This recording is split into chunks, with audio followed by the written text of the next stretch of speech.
একটা বাস্তব সত্যি কথা কি জানেন, বিয়ের আগে যে বাপের বাড়ি একটা মেয়ের জামা কাপড় ছড়াইয়ে ছিটাই থাকতো, পুরো বাড়িটা তার মনের মতো হয়ে থাকতো। বিয়ের পরে সেই মেয়েটাই বাপের বাড়ি যায় মেহমানের মতো, তার লাগেজটা রুমের একটা কোণায় পড়ে থাকে। 2 দিন বেড়াইয়ে আবার মেহমানের মতো শ্বশুরবাড়িতে চলে আসে। এটাই মেয়ে মানুষের জীবন।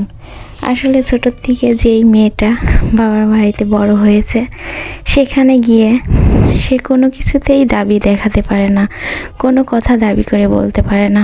কেন জানি নিজের থেকেই মনে হয় যে এটা আমার বাবার বাড়ি।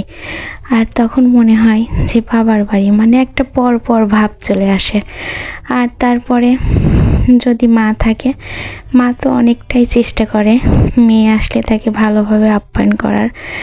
তো আর যার মা থাকে না, সে জানেন যে বাবার বাড়িতে মা ছাড়া গেলে কেমনটা হয় আর কি। যাই হোক, অনেক মেয়েরই এই জীবনে এমনটা আছে।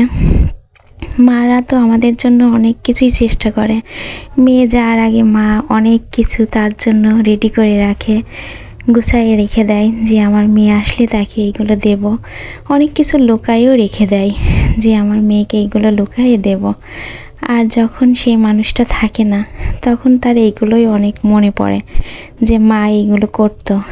আর মা ছাড়া বাবার বাড়ি মানে যে কেমন একটা, যার জীবনে আছে আসলে সেই জানে। তো আসলেই আমাদের মেয়েদের জীবনটাই অদ্ভুত। কেন জানি কোথাও আমাদের একটা আপন বাড়ি হয় না। আর বিয়ের পরে যদি ভালো জায়গাতে হয় তো তাহলে তো খুবই ভালো। আর যদি তেমন ভালো একটা জায়গাতে না হয়, তো আসলে সেটা আর বলার মতো নাই। যার জীবনে ঘটে সেই জানে। যাই হোক, তারপরও আলহামদুলিল্লাহ, আল্লাহ আমাদেরকে অনেক ভালো রেখেছেন, সুস্থ রেখেছেন, আমাদেরকে ভালোভাবে খাওয়াইয়ে পড়াইয়ে যেভাবে রেখেছেন, আল্লাহর কাছে লাখো কোটি শুকরিয়া।